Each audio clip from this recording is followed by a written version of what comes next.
Hello students, कैसे हैं आप सब। आशा करती हूँ आप अच्छे होंगे और अच्छे से अपनी पढ़ाई कर रहे होंगे। मैं मोनिका रावत आपका स्वागत करती हूँ आईसीटी वर्चुअल क्लासरूम देहरादून में। बच्चों, आज हम क्लास 9th का जो आपका सब्जेक्ट है साइंस, उसका chapter force and law of motion को कंटिन्यू करेंगे।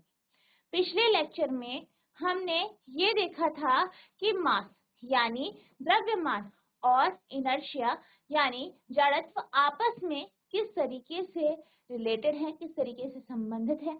इसके साथ साथ इस टॉपिक के बेस में हमने कुछ क्वेश्चंस करे थे। आज हम इसका आगे का प्रश्न डिस्कस करेंगे, साथ ही साथ जो आपका सेकेंड लॉ ऑफ मोशन है उसको डिस्कस करेंगे। तो आज का आपका प्रश्न है, why do you fall in the forward direction when a moving bus brakes to stop and falls backward when it accelerates from rest? जब चलती हुई बस ब्रेक लगाकर रुकती है तो आप आगे की ओर क्यों गिर जाते हैं, और जब आराम से गति पकड़ती है तो पीछे की ओर क्यों गिरते हैं। यानी यहाँ पे आपसे पूछा है कि मान लीजिए आप किसी बस में हैं। मान लीजिए ये क्या है, आपकी बस है। ठीक, बस है, बस में है आप।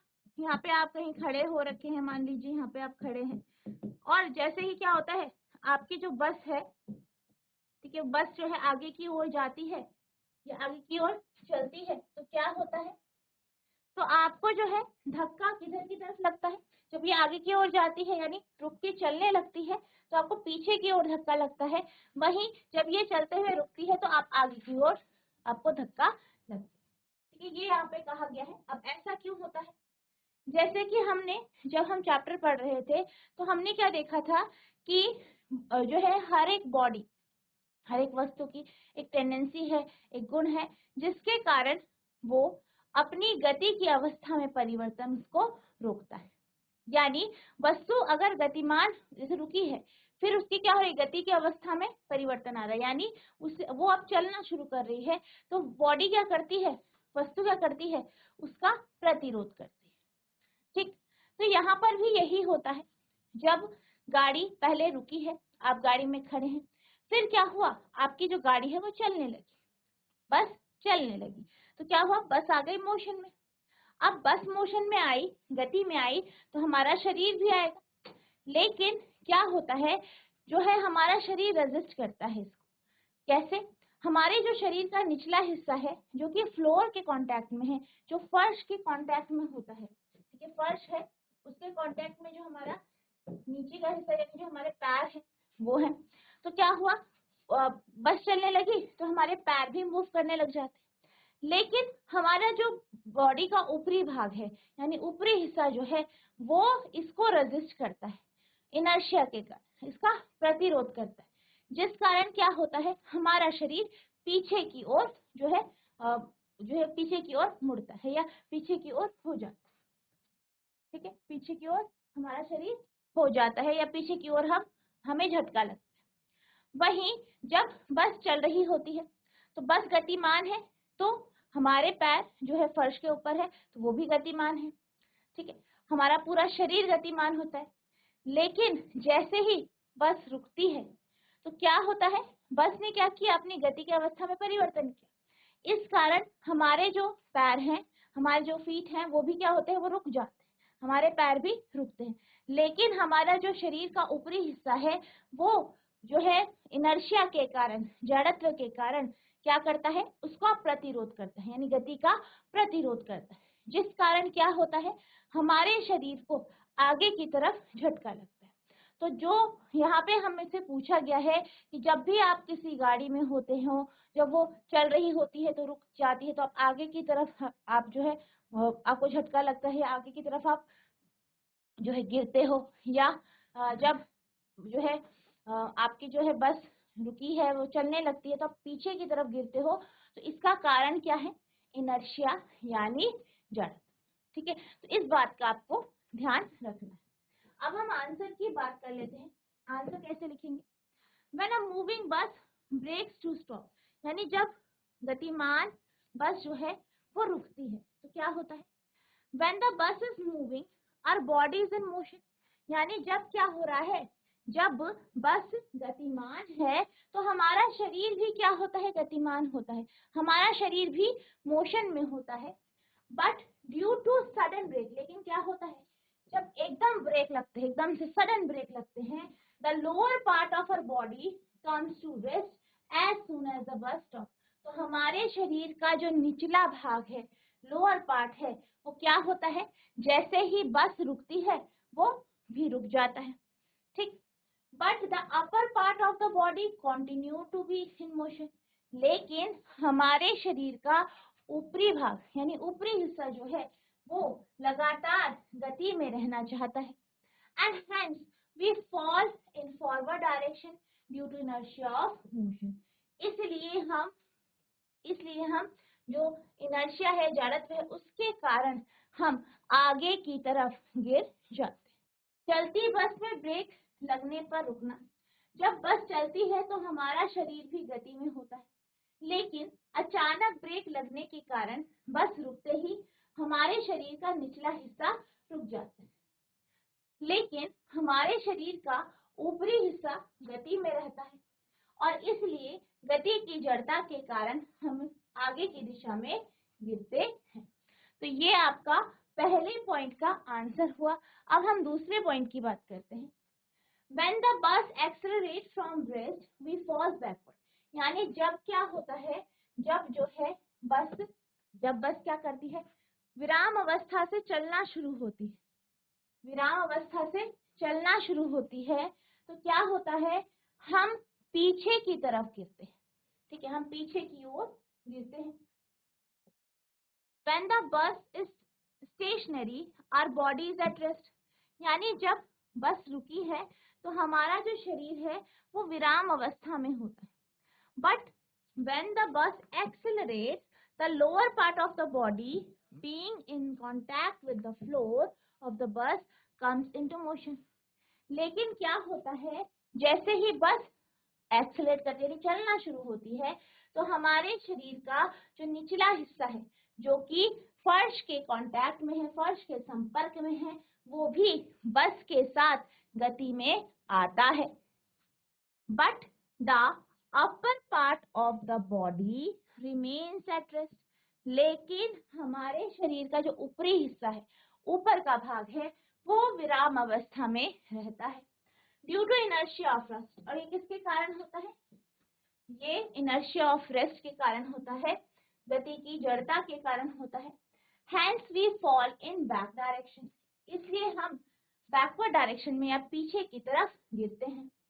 जब बस आराम से गति करती है, विराम अवस्था से गति करती है, जब बस विराम से गति करती है तो हम पीछे की ओर गिर जाते हैं। जब बस स्थिर होती है तो हमारा शरीर विराम अवस्था की स्थिति में होता है, लेकिन जब बस तेज होती है या तेजी से जाती है तो हमारे शरीर का निचला हिस्सा बस के फर्श के संपर्क में होने के कारण गति में आ जाता है, लेकिन ऊपरी हिस्सा गति में लेकिन ऊपरी हिस्सा गति में आ जाता है कि विराम की जड़ता के कारण हमारा शरीर विराम की स्थिति में रहता है, अतः हम पीछे झुक जाते हैं या पीछे गिर जाते हैं।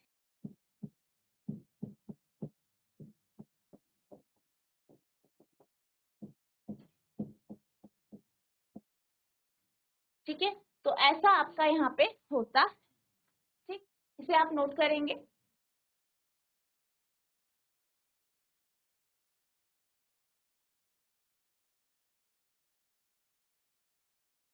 अब हम चलते हैं अगले टॉपिक की ओर। तो आपका अगला टॉपिक है सेकंड लॉ ऑफ मोशन, यानी गति का दूसरा नियम। तो यहाँ पे हम गति के जो दूसरे नियम है उसको हम कुछ उदाहरण के साथ यहाँ पे समझने की कोशिश करें। आपने देखा होगा कि अगर एक कार किसी रोड के किनारे खड़ी है, रेस्ट की पोजीशन में खड़ी है, तो वो खतरनाक नहीं रहती क्योंकि उससे कोई भी हानि नहीं होती। लेकिन वही कार अगर कहीं पे गतिमान है, चल रही है, तो क्या होता है, अगर वो हमसे टकरा जाए या किसी से भी टकरा जाए, वो उसको नुकसान पहुंचा सकती है। इसी तरीके से अगर हम बात करें एक बॉल की, ठीक है, कोई बॉल है, वो धीरे से हमारे पास आई, ठीक है, या हमारे शरीर से लगी, तो उससे हमें चोट नहीं लगती। लेकिन वही बॉल अगर बहुत तेजी से आ रही हो, तेजी से हमें लग जाए, तो क्या होता है, हमें चोट लग सकती है। तो यहाँ पे आप देख सकते हैं कि किसी कंडीशन में कोई वस्तु जो है हार्मलेस है, यानी उससे कोई नुकसान नहीं हो रहा, लेकिन कुछ स्थिति में क्या हो रहा है, वस्तु हार्मफुल हो रही है, यानी नुकसानदायक हो रही है, या उससे हमें नुकसान हो रहा है। तो यहाँ पे हमने दो चीज ऑब्जर्व की कि पहले क्या हुआ, पहले मैंने कहा कि कार एक जगह खड़ी है, ठीक है, कार एक जगह खड़ी है, फिर वो क्या है, गतिमान है, ठीक है, वो फिर क्या हो रही है, गतिमान हो रही है, मोशन में है। तो यहाँ पे क्या हुआ, जब कार खड़ी है तो उसका वेलोसिटी आप जानते हैं 0 होती, आपने फर्स्ट चैप्टर में पढ़ा है, जब हम गति के बारे में पढ़ रहे थे, तो हमने क्या कहा था कि जब भी कोई वस्तु विराम अवस्था में होती है तो उसका वेग 0 होता है, ठीक है, और हर वस्तु के पास द्रव्यमान तो होता ही है, ठीक है। तो पहले केस में क्या हुआ, कार जो थी उसके पास द्रव्यमान तो था, लेकिन वेग नहीं था, तो इसलिए उसने हमें कोई नुकसान नहीं पहुंचाया। लेकिन जब कार चलने लगी, यानी उसके पास कुछ वेग आया, साथ ही साथ उसके पास द्रव्यमान तो है ही, तो इन दोनों के कॉम्बिनेशन से क्या हो गया, हमें नुकसान पहुंचा, हमें चोट लग गई। इसी तरीके से अगर हम बात करें आपकी बॉल की, पहले मैंने क्या कहा कि बॉल जो है बहुत धीरे से, यानी उसका जो वेलोसिटी है वो बहुत कम है, मान लीजिए, ठीक है, मास उसके पास है लेकिन वेलोसिटी बहुत कम है, तो उसने हमारे शरीर पर या हम पर कोई ज्यादा प्रभाव नहीं डाला, यानी उसके कारण हमें ज्यादा कुछ नुकसान नहीं हुआ। लेकिन जब वेग को बढ़ाया गया, ठीक है, या वेग ज्यादा कर दिया, यानी उसकी जो चाल है वो बढ़ा दी गई, या उसका वेग जो है बढ़ा दिया गया, तो वेग बढ़ाने के कारण और द्रव्यमान भी है, इन दोनों के कॉम्बिनेशन से क्या हुआ, हमें चोट लगी। तो आप यहाँ पे देख सकते हैं कि कुछ सिचुएशन में एक वस्तु हार्मलेस है और कहाँ तक कुछ में क्या है, इससे हमें नुकसान हो रहा है।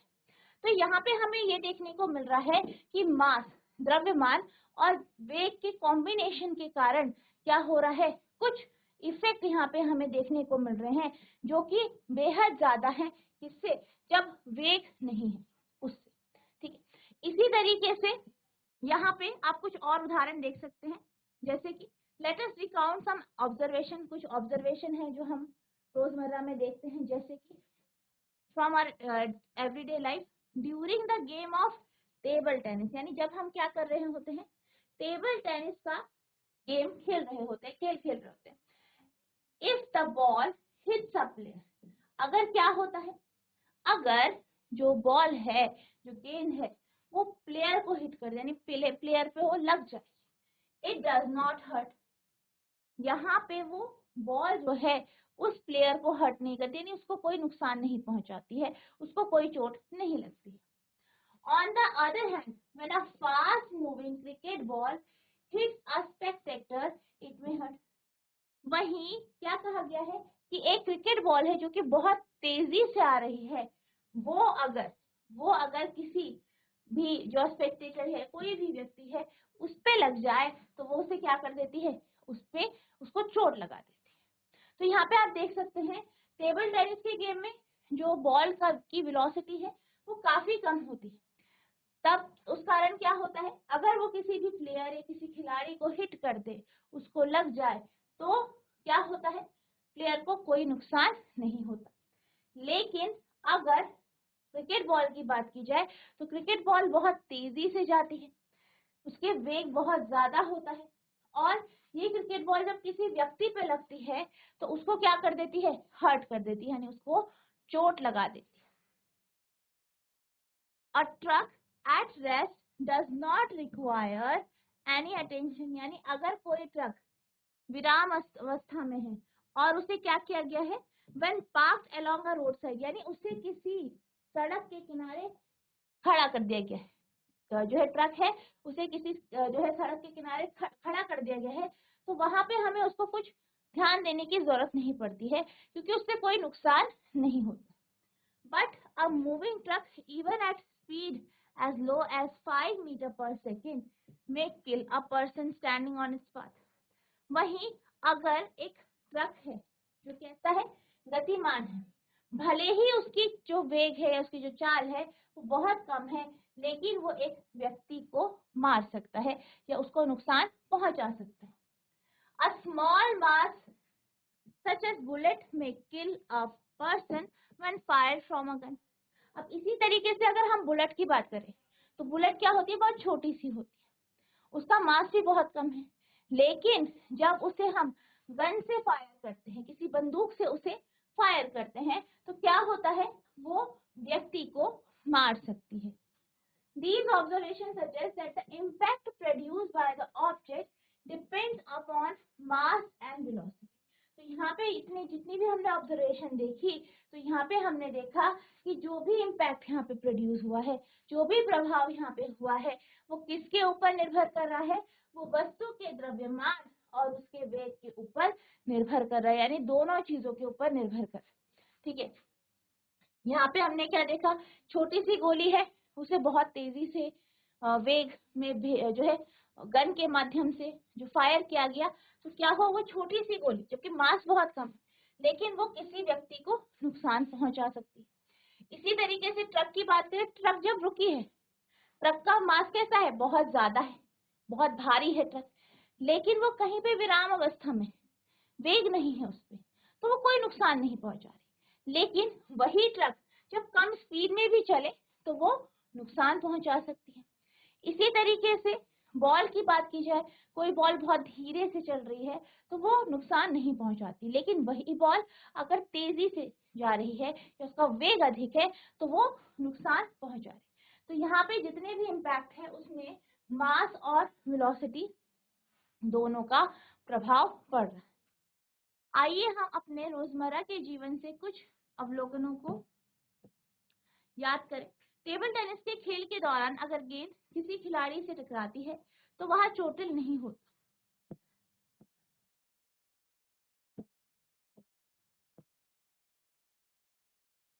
दूसरी ओर जब तेज गति से चलती हुई क्रिकेट की गेंद किसी दर्शक से टकराती है तो वह चोटिल हो जाता है। सड़क के किनारे पार्क किए गए स्थिर ट्रक को किसी ध्यान की आवश्यकता नहीं होती है क्योंकि वो कोई नुकसान नहीं पहुंचाता है, लेकिन एक चलता हुआ ट्रक 5 मीटर प्रति सेकंड जितनी कम गति में भी अपने रास्ते में खड़े व्यक्ति को मार सकता है। ठीक है, एक छोटा द्रव्यमान या कम द्रव्यमान जैसे कि एक गोली बंदूक से दागे जाने पर किसी व्यक्ति को मार सकती है। ये अवलोकन बताते हैं कि वस्तुओं द्वारा उत्पन्न प्रभाव उनके द्रव्यमान और वेग दोनों पर निर्भर करते हैं। ठीक, इसे आप नोट करेंगे। तो यहाँ पे जितने हमने उदाहरण पढ़े उनसे हमें क्या पता चलता है, उनसे हमें ये पता चलता है कि if an object is to be accelerated we know that greater force is required। अब यहाँ पे हमें पता चला कि जो आपका मास है यानी द्रव्यमान है और वेग है, इन दोनों के कारण क्या हो रहा है, इन दोनों के कारण यहाँ पे हमें इम्पैक्ट देखने को मिलता है। और अगर हमें क्या करना है, जो है फोर्स को बढ़ाना है, यानी अब यहाँ पे हमने मास और वेलोसिटी के कॉन्सेप्ट को देखा, इसके इम्पैक्ट को जाना। अब यहाँ पे अगर हमारे पास कोई वस्तु है जो एक्सेलरेट कर रही है यानी जो त्वरित हो रही है, तो हम क्या जानते हैं, किसी भी वस्तु को त्वरित करने के लिए हमें क्या चाहिए होता है, ज्यादा वेलोसिटी देनी पड़ती है। ठीक है, ज्यादा आपको वेग देना पड़ता है ताकि ज्यादा बल लगे। ठीक है, similarly if an object is to be accelerated we know that greater force is required to give a greater velocity। तो क्या कहा गया है कि अगर हमें बॉडी को एक्सेलरेट करना है वस्तु है उसे त्वरित करना है, उसके वेग को बढ़ाना है, तो हमें क्या करना पड़ेगा, हमें ज्यादा वेग देना पड़ेगा ताकि एक्सेलरेशन बढ़े, ताकि त्वरण बढ़े। ठीक है, और किसके कारण बढ़ेगा त्वरण, वेग के कारण। जब वेग बढ़ेगा तभी तो त्वरण बढ़ेगा, क्योंकि आप जानते हैं कि जो त्वरण होता है वो क्या होता है,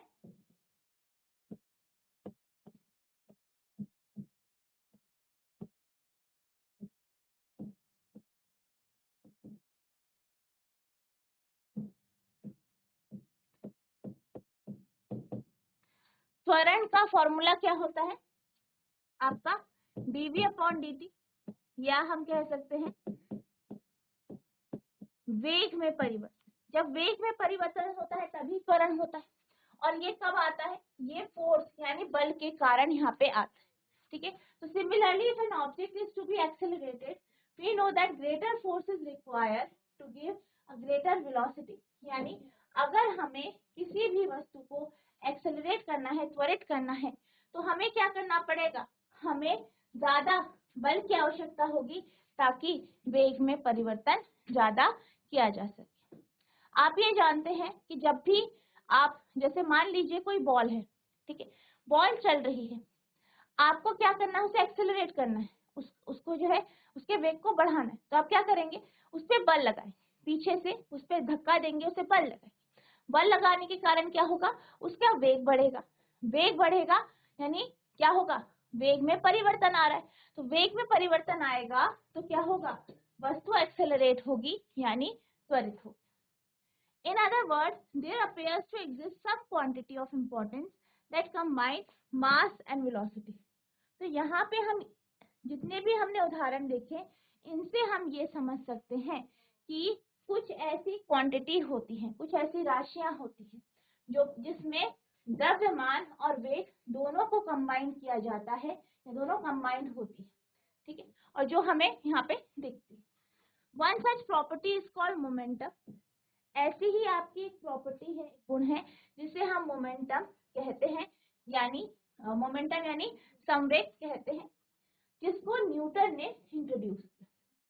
इसी तरह अगर किसी वस्तु को त्वरित करना है तो हम जानते हैं कि अधिक वेग देने के कारण अधिक बल की आवश्यकता होती है। दूसरे शब्दों में ऐसा प्रतीत होता है कि कुछ महत्वपूर्ण मात्रा मौजूद है जो वस्तु के द्रव्यमान और उसके वेग को जोड़ती है। ऐसे ही एक गुण जिसे गति के जिसे संवेग कहा जाता है, इसे संवेग कहा जाता है, न्यूटन द्वारा पेश किया। ठीक, नोट करें।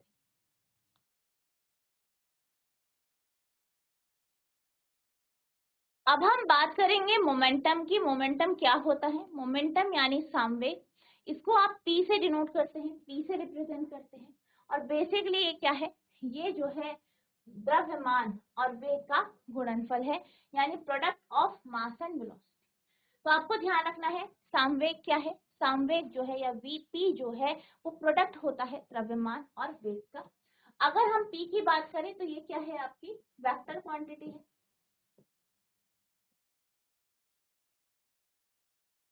यानी सदिश राशि। सदिश राशि का अर्थ है कि इसका क्या है, दिशा भी है और परिमाण भी है। ठीक, अब यहाँ पे P बराबर क्या है आपका, mv। m के SI मात्रक की बात की जाए तो किलोग्राम है, और v के मीटर पर सेकंड। तो इसका जो SI यूनिट है वो kg मीटर पर सेकंड है, तो ये इसका SI मात्रक है। और आपको ध्यान रखना है P बराबर mv होता है, और P क्या है आपका संवेग, जो कि क्या है, वेक्टर क्वांटिटी है। ठीक है, सदिश राशि है, यानी इसकी दिशा भी है और परिमाण भी, दोनों इसमें है। ठीक है, ऐसी राशियां जिसका दिशा और परिमाण दोनों होता है उसे सदिश राशि यानी वेक्टर क्वांटिटी कहते हैं। The momentum P of an object is defined as the product of mass and velocity v। यानी किसी वस्तु का संवेग P उसके द्रव्यमान m तथा v के गुणनफल के रूप में परिभाषित किया जाता है। अर्थात P बराबर mv। Momentum has both direction and magnitude, यानी संवेग में दिशा और परिमाण दोनों होती है। Its direction is same as that of velocity, इसकी दिशा वही होती है जो कि किसकी है, जो वेग की दिशा है वही इसकी दिशा है। इस बात का आपको ध्यान रखना है, यानी v के समान इसकी क्या होती है, दिशा होती है। The SI unit of momentum is kilogram metre per second, यानी केजी मीटर पर सेकेंड। संवेग की एसआई इकाई, एसआई मात्रक किलोग्राम मीटर प्रति सेकेंड है। ठीक है, तो ये यहाँ पे आपके मोमेंटम का कॉन्सेप्ट है, नोट करेंगे इसे। अब हम एक सिचुएशन कंसीडर करते हैं। मान लीजिए एक कार है, उसकी बैटरी खत्म हो गई, मतलब अप्रोक्सीमेट वो खत्म हो गई, अब वो स्टार्ट नहीं हो रही है। तो क्या होता है, एक या दो व्यक्ति उसे धक्का देते हैं, बिल्कुल मतलब एक बार धक्का देते हैं और 1 मीटर प्रति सेकंड की उससे वो मतलब ऐसा धक्का देते हैं कि उसका वेग कितना हो जाए। अब उसने क्या किया, एक बार धक्का दिया, छोड़ दिया। ऐसे में कार स्टार्ट होना मुश्किल है। लेकिन अगर वही व्यक्ति वही एक से दो व्यक्ति अगर उस कार को काफी देर तक धक्का देंगे और लगातार धक्का देते रहेंगे तो आपकी जो कार है वो स्टार्ट हो जाएगी। यहाँ पे हम ये समझ सकते हैं कि कार को स्टार्ट करने के लिए हमने क्या किया, बल लगाया, और इस बल को हमने जब थोड़े से टाइम के लिए लगाया तो कोई इफेक्ट इसका इतना प्रभाव नहीं पड़ा। लेकिन जब हमने इसे लगातार कुछ समय तक लगाया तो उसका यहाँ पे हमें इफेक्ट दिखाई दिया, यानी बल को कुछ समय चाहिए होता है लगाने के लिए ताकि वो किसी भी बॉडी में मोमेंटम या संवेग को क्रिएट कर सके। ठीक है, let us consider a situation in which car with a dead battery is to be pushed along a straight road to give it a speed of 1 meter per second। क्या किया गया, हम मान लेते हैं कि एक सिचुएशन है जिसमें कार है, उसकी बैटरी खत्म हो गई है और उसको हम एक सीधी रोड पे जो है धक्का दे रहे हैं और 1 मीटर पर सेकंड की जो है स्पीड हम दे रहे हैं, जो कि काफी सफिशिएंट है, काफी है इंजन को शुरू करने के। If 1 or 2 person give a sudden push, जब एक या दो व्यक्ति जो है एकदम से एक सडन पुश से अनबैलेंस फोर्स या जो आपका असंतुलित बल लगाएं, इट हार्डली स्टार्ट, तो क्या होता है, आपकी जो गाड़ी है वो या आपकी जो कार है वो एकदम स्टार्ट नहीं होती है।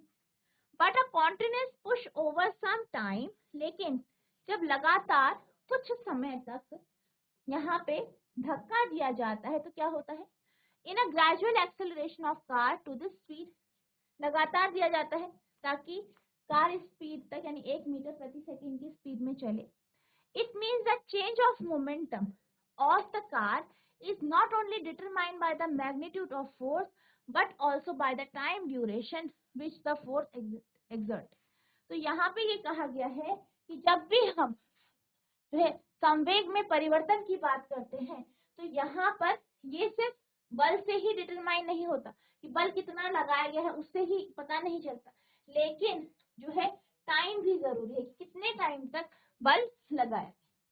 It may then also be concluded that force necessary to change the momentum of the object depend on the time rate which the momentum is change. तो यहाँ पे ये कहा गया है कि जब भी हम बल लगाते हैं किसी भी मोमेंटम, किसी भी वस्तु के मोमेंटम या संवेग को बदलने के लिए, तो ये सिर्फ बल के ऊपर ही नहीं निर्भर करता पर कितने टाइम तक उसको लगाया गया है इसके ऊपर भी ये निर्भर करता है।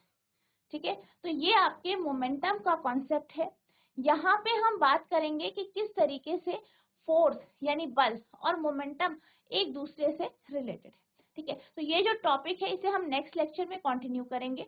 तो आज आपको जो है हमने जो है आपका इनर्शिया के टॉपिक में आपका एक जो क्वेश्चन है वो डिस्कस किया, साथ ही साथ हमने ये देखा मोमेंटम क्या होता है। तो आई होप आपको ये टॉपिक अच्छे से समझ में आए होंगे।